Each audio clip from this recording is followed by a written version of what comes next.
Guys, a lot of times when I'm out fishing and I'm doing it live, a lot of people ask, hey, how did you decide what bait to use?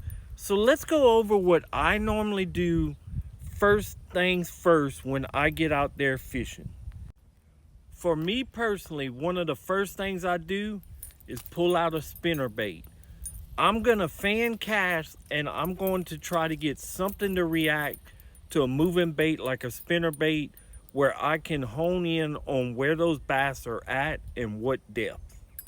Now guys, when I'm doing this, I'm going to practice doing some different retrieves. Slow it down, speed it up, bounce it off the bottom sometimes. I do a lot of things with a spinner bait.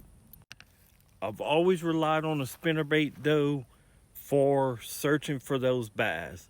And I find that if you can even get one to slap at it, strike it just a little bit or something, you'll figure out what speed and what depth those bass are at. I hope this helps you guys.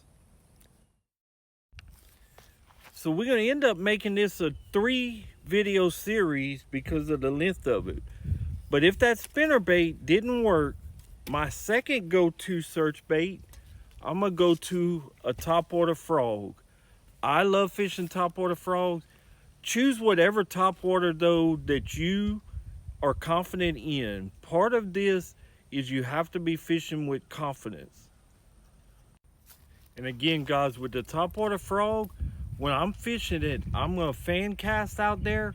I'm gonna vary some retrieve. A lot of times they'll like this frog working slow. Sometimes they'll want it really fast.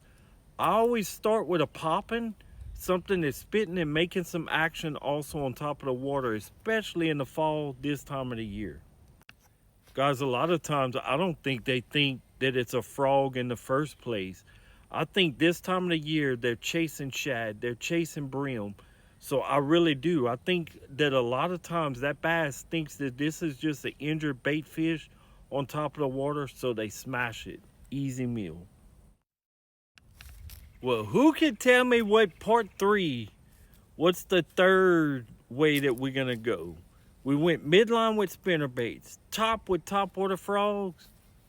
You knew it.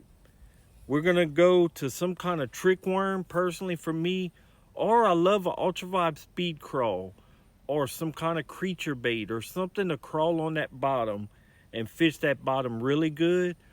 Again, just like everything else though, I will be varying some styles and retrieves.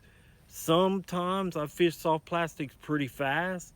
Sometimes I fish it really slow. It depends what style that bass is after.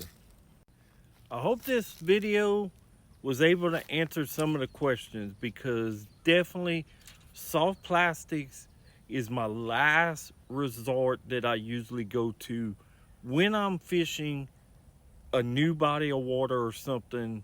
I try to use other baits to target those fish and determine where they're at. But if they're on bottom and stuff and they're feeding on slow moving baits like soft plastics, then that's how we got to catch them. Bayou pimps, keep on pimping, fish with confidence. God bless.